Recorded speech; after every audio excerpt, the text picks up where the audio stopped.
aku Tiwi dan Sasa. kita akan menikmati hari di mana kita bersama-sama merayakan kesenangan, Tawa dan kenangan yang takkan terlupakan.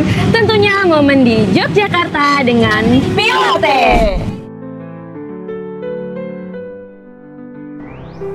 Halo pecinta kopi, kali ini Kak Bun akan mengajak kamu berpetualang ke tempat yang tersembunyi di lereng Gunung Merapi yang masih memiliki udara yang sejuk dan tanah yang subur, sehingga menghasilkan biji kopi yang luar biasa. Ini dia, kopi Merapi cita rasa khas Indonesia yang penuh dengan kehangatan dan petualangan rasa yang tak terlupakan.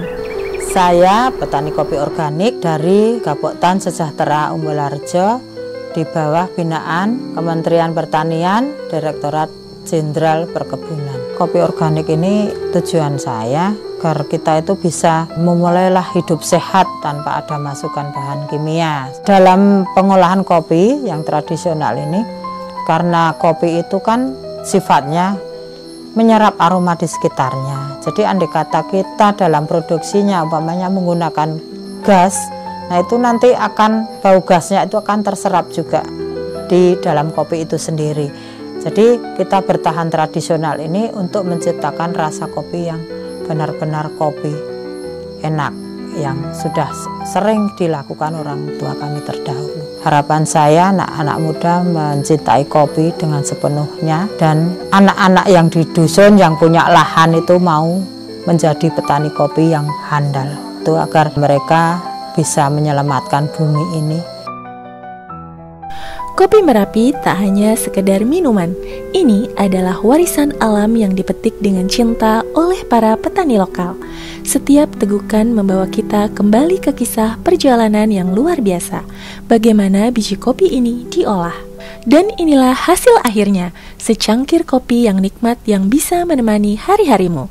Cheers untuk kopi dan semua yang bekerja keras di baliknya.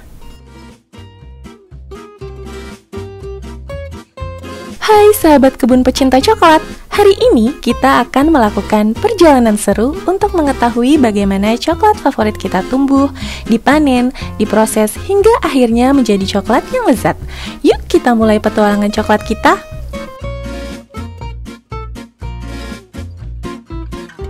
Karena kita tahu Indonesia adalah penghasil kakao terbesar di dunia salah satunya, atau kita ingin membuat pertanian kakao di Indonesia juga maju. Jadi kita Coklat Monggo tidak punya perkebunan, kita hanya membeli biji dari petani, tapi biji kakao yang kita beli itu harus berkualitas, harus yang difermentasi.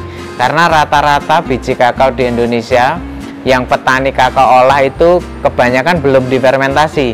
Jadi kita harus mengajari petani, mungkin ada kelompok tani, ada petani-petani dari daerah Indonesia yang memang rasa kakaonya juga unik. Kita ajari untuk bagaimana mengolah biji kakao pasca panen, menanam kakao yang baik seperti apa. Karena kita akan membeli biji kakao dari mereka, tapi dengan standar kualitas sesuai kemauan Coklat Monggo supaya mendapatkan hasil atau output coklat yang berkualitas. Coklat Monggo kita memproduksi jenis namanya couverture coklat. Jadi couverture coklat itu adalah coklat yang mengandung cocoa butter murni atau mentega kakaonya itu asli dari biji kakao. Kemudian coklatnya juga menggunakan biji yang berkualitas yang sudah difermentasi. Kita juga tidak menggunakan bubuk kakao atau bubuk coklat untuk campuran coklat, dan tidak menggunakan minyak selain cocoa butter atau mentega kakao. Jadi mentega kakao ini lebih sehat. Juga coklat kan mengandung antioksidan tinggi. Selain itu, Coklat Monggo memberdayakan petani, otomatis kita mengambil biji kakao dari Indonesia, tapi cara pengolahannya itu ala Belgia. Karena yang mengolah adalah Belgian Chocolatier. Jadi Coklat Monggo itu coklat khas dari Jawa, dari Jogja, tapi tidak kalah kualitasnya seperti di Belgia. Selain itu, Coklat Monggo juga menggunakan packaging yang ramah lingkungan. Kita juga perusahaan yang less plastik. Kita masih sangat concern untuk sustainability. Kita harus membuat produk yang memang juga baik untuk tubuh, tapi juga baik untuk lingkungan. Harapan kami juga untuk Kementerian Pertanian, Direktorat Jenderal Perkebunan, kami harap bisa juga mungkin memfasilitasi untuk suplai biji kakao yang berkualitas. Tentu saja coklat Monggo bisa menjadi lebih besar atau bisa menjadi sustainable itu karena kita juga disupport oleh petani yang memberikan biji kakao. Nah, ini perlu bantuan dari kementerian untuk mendorong pengembangan perkebunan kakao di Indonesia dan juga pengolahan pasca panen biji kakao supaya lebih berkualitas. Monggo sebuah kata dari bahasa Jawa yang berarti silahkan. Orang-orang di Yogyakarta sering menggunakan kata monggo sebagai ekspresi sopan yang mewakili budaya Jawa di kota Yogyakarta dan menariknya menjadi nama sempurna untuk sebuah produk coklat.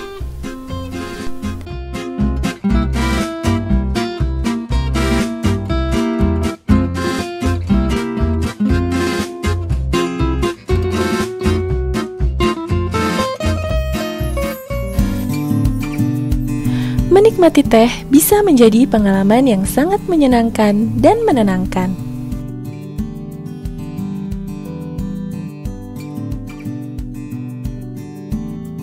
Kalau tentang teh sendiri, kami cukup banyak ya source-nya gitu, karena di sini kita tidak hanya terpaku pada teh lokal saja, tapi memang utamanya adalah teh lokal gitu. Nah, untuk teh lokal sendiri kami ngambil dari beberapa perkebunan. Kebetulan kami belum punya perkebunan sendiri, jadi kami bekerja sama dengan beberapa petani di kurang lebih ada 2 perkebunan gitu ya, ada 2 wilayah, sorry. Yang pertama itu ada di daerah Kulon Progo di Jogja, yang kedua ada di daerah Jawa Barat. Kami nih di Relenor hadir dengan konsep yang cukup berbeda gitu. Pertama kami highlight tehnya, yang kedua kami highlight untuk experience-nya gitu. Nah, kami sendiri juga di sisi lain melihat potensi teh ini sekarang perlahan mulai meningkat gitu dengan banyaknya event-event teh yang sekarang sudah mulai ramai, baik di Jogja seperti Jogja Tea Festival misalnya, atau juga di kota-kota lainnya. Waktu itu juga ada di Jawa Barat bekerja sama dengan Bank Indonesia. Harapannya lebih kalau misal pemerintah lebih mendukung industri teh ini sendiri ya, misalnya dengan mengadakan event-event seperti kompetisi atau semacam buat membangun komunitasnya gitu. Bisa juga support buat kafe-kafe atau usaha menengah yang ada industri tehnya, di dalam industri tehnya supaya lebih meningkat lagi gitu. Kalau misalnya generasi muda sih semoga sebenarnya teh ini sangat cukup unik dan sebenarnya udah dekat sama kita, tapi kalau misalnya kita ulik lagi itu akan menjadi sesuatu experience yang oke juga.